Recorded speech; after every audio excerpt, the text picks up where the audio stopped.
You know, we're frequently asked about the law of attraction. Unajua, mara nyingi nimekuwa nikiulizwa kuhusu maana ya sheria ya mvutano, the law of attraction. Na ukweli ni kwamba watu wengi hawaielewi vizuri sheria hii. Filamu ya The Secret ilifanya vizuri sana na ilifanikiwa pia. Mamilioni ya watu waliitazama duniani, lakini kuiangalia tu filamu ya The Secret peke yake hakukufundishi kikamilifu namna ya kuielewa. Utakapoiangalia filamu hii utapata tu ufahamu wa juu kwamba kuna sheria ya mvutano, ila hautaelewa inafanyaje kazi. Unachopaswa kuelewa ni kwamba hii ni sheria ya pili, secondary law. Kuna sheria ya kwanza inayoitwa sheria ya mtetemo, the law of vibration. Sheria hii inasema kila kitu katika ulimwengu huu kinatembea. Yaani kila kitu kipo katika mwendo fulani. Hakuna kitu ambacho kimekaa tu kwa kutulia. Hata mwili uliokufa bado huwa unasogea. Na mara nyingi nikisema hivi watu wengi hunidhania kama nimechanganyikiwa au labda nimeanza kutumia kitu fulani. Lakini ukweli ni kwamba kila kitu kinatembea. Kila kitu kipo katika mwendo fulani. Kuna movement fulani kwenye kila kitu. Sasa kama mwili uliokufa usogei, unawezaje ukabadilika hadi kuwa mavumbi? Hata ukiangalia ukuta kwa kutumia adubini, utauona ukuta sio mgumu kama ambavyo unaonekana. Ukuta kuonekana mgumu, hilo ni tatizo la mtazamo. Ukuta sio mgumu kwa namna hiyo. Ukiuangalia kwa adubini, utauona ukuta ukionekana kama ni chembe-chembe za nishati zinazocheza zikisogea. Kwa hiyo mwili wako ni muundo wa nishati unaotetemeka kwa kasi kubwa sana.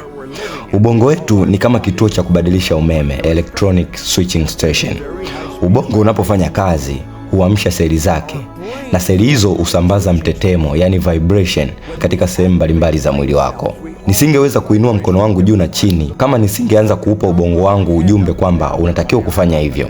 Ubongo huamsha seli za mwilini, unafanya mwili wako kuwa katika vibration, yani kuwa katika hali ya mtetemo. Kila unapofikiria unabadilisha mtetemo wako wa mwili. Mtetemo ambao akili na mwili wako viko ndani yake ndio ambao utaamua kile utakachovutia. Kwa sababu unapojiweka katika mtetemo fulani, unajiweka katika frequency fulani. Hivyo ndivyo unavyofanya pia pindi unapoweka malengo yako.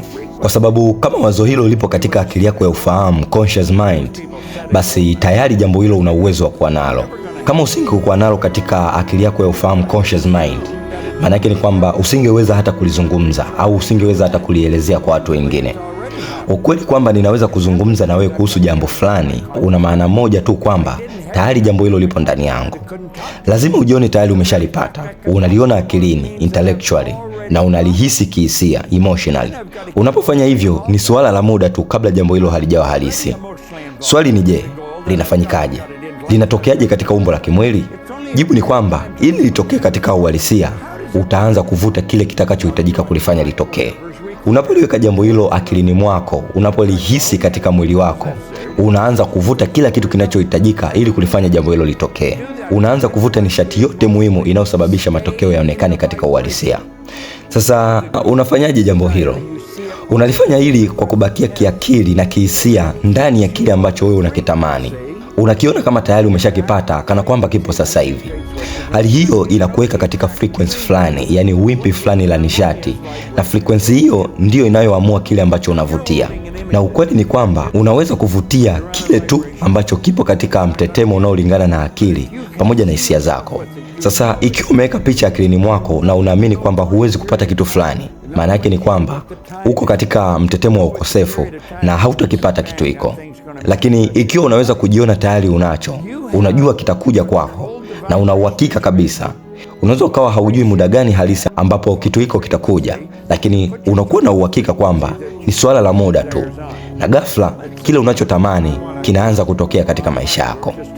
Kwa sababu pindi unapokuwa katika mtetemo fulani, sheria hii itaanza kukuvutia vitu, watu au rasilimali zinazolingana na kile ambacho kiko katika vibration yako. Ukweli ni kwamba una udhibiti wa mtetemo ulio ndani yako. Yani unaweza ukakontrol mtetemo ulio ndani yako. Mtetemo huo unaitwa frequency. Mtetemo huu utakuweka katika wimbi la nishati la kile ambacho wewe unakitamani. Tuseme nina shida na shilingi milioni 10. Katika hali kama hiyo, kifikra na kihisia, tayari ninaanza kujiona nikiwa na pesa hizo.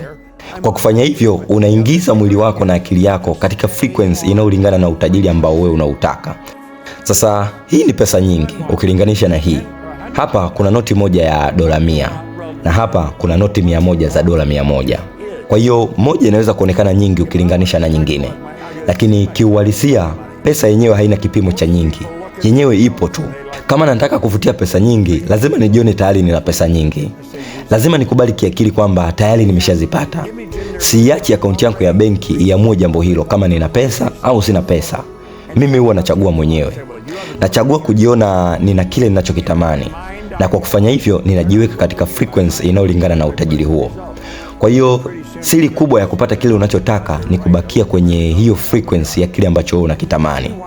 Watu wengi huangalia matokeo ya sasa na kuruhusu matokeo hayo yaamue frequency wanayoishi nayo, na ndio sababu mara nyingi huendelea kupata matokeo yale yale. Watu wengi wanapicha akilini mwao kwamba tayari wameshafikia lengo lao, tayari wameshafanikiwa, lakini unakuta mtu mwingine anakuja na kusema hauna matokeo hayo, hauwezi ukapata. Kwa akili yangu tayari mimi nimeshafanya maendeleo. Lakini wengine hawaangalia akili yangu, wao wanaangalia matokeo yangu ya sasa. Alafu polepole ninaanza kuwasikiliza watu wengine na kuanza kufikiria ni kama kweli wana haki ya kusema hivyo, kwa sababu nikijiangalia matokeo yangu ya sasa ninajiona sina chochote. Unajua kwa nini mara nyingi tunapata matokeo mabaya? Ni kwa sababu hatuoni kile tunachotamani kiakili na kihisia. Lazima ujione tayari una kile unachokitamani. Lazima ushikilie picha hiyo akilini mwako. Lazima ujue kwa uhakika kwamba kitakuja, na hiyo imani itaanza kuvuta kile kinachohitajika ili kile ambacho wewe unakitaka kiweze kuwepo. Kumbuka, kila kitu tayari kipo katika ulimwengu kwa namna fulani. Kile unachotaka, iwe ni nguvu, iwe ni mali au matokeo yoyote yale, tayari yapo. Ikiwa kile unachotaka hakionekani au hakipo katika maisha yako ya sasa, basi kitu hiko kipo mahali pengine au kiko katika hali nyingine ya nishati. Hii ina maana kwamba jambo hilo lina uwezekano wa kuletwa kwako ikiwa tu utaingia kwenye frequency sawa inayofanana. Yaani utashikilia imani na mtazamo unaolingana na kile unachotamani. Tunachopaswa kufanya ni kuingia katika frequency ya kile tunachotamani. Ukifanya hivyo, kile unachokitaka kitakuja kwa uhakika kabisa, sawa sawa na giza linavyokuja wakati wa usiku. Na ukweli ni kwamba tunaweza kufanya hivyo. Sasa swali ni je, utaelewa mambo haya yote kwa kusikia tu? Jibu ni hapana.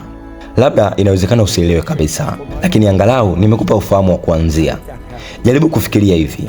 Mwili wangu ni mkusanyiko wa nishati. Akili yangu inachochea ubongo. Ubongo ni kituo cha umeme kinachosambaza nguvu mwili mzima. Iwapo nitabadilisha mawazo yangu, mwili wangu pia utabadilika. Hii ina maana kwamba kuna nguvu ndani yetu inayoweza kuunda hali fulani na matokeo tunayoyataka. Kuna kitu unapaswa kujifunza kwa undani kabisa ili uweze kuelewa jinsi gani nishati, mawazo na mwili vinavyoweza kushirikiana. Ninatumaini kila nilichokuambia kitakuvutia na kukusukuma kujifunza zaidi. Kila kitu kampuni yangu inachofundisha kinaelezwa kwa undani sana. Tunakusaidia kujielewa wewe mwenyewe ili uweze kuvutia kile unachotamani. Lakini kuna sharti moja tu. Lazima uwe katika mtetemo sahihi. Na ili uweze kufanya hivyo, ni lazima uelewe. Lazima uelewe sheria hizi za asili zinazoongoza ulimwengu huu. Usipozifahamu au kuzielewa, ni kama utakuwa unaandaa kesho yako kwa kubashiri. Na uwezekano mkubwa ni kwamba matokeo hayatakwenda vizuri. Sikiliza, mimi sikusoma shule sana. Nilisoma sekondari kwa miezi 2 tu. Na nilikuwa nina historia mbaya katika eneo la kazi. Sikuweza kufanya kazi yoyote ile kwa muda mrefu. Lakini ghafla tu nikapata mafanikio makubwa sana. Iliwezekanaje hii? Mtu mmoja alinisaidia na akaanza kunifundisha. Na mimi nikavutiwa sana na alichokuwa akinifundisha. Siku moja aliniambia hivi, ukifanya kila kitu nitakachokuambia bila kubadilisha, unaweza kuwa na chochote kile unachotaka. Kwa hiyo nenda kwa mtu anayeelewa kitu zaidi yako, nafanye kile anachokuambia. Kwa sababu matokeo yao tayari yanaonyesha kwamba wewe unaweza kupata matokeo. Elewa kwamba huu ni ulimwengu wenye mpangilio, na sisi ni sehemu ya ulimwengu huu. Sisi ni uumbaji wa juu zaidi ambao Mungu aliufanya. Hakuna kinachotuzidi. Tunaweza kufanikisha jambo lolote lile, lakini lazima tuongeze kiwango chetu cha ufahamu. Lazima tuelewe sheria hizi na tuishi kwa kuendana nazo. Hapo ndipo mwanzo wa kuanza kupata kile ambacho tunakitamani. Ni jambo zuri sana kulielewa. Ninamshukuru Mungu kama umenielewa. Mfalme Suleiman katika kitabu cha Mithali 4:7 alishawahi kusema kwamba kwenye yote unayoyafanya, pata ufahamu kwanza, pata hekima, na ukipata ufahamu hautopoteza kitu. Kwa hiyo ielewe sheria hii ya mtetemo, the law of vibration. Na pindi utakapoielewa sheria hii, vitu vyote vingine vilivyobakia vitaanza kukaa sawa kwako. Asante. Thank you.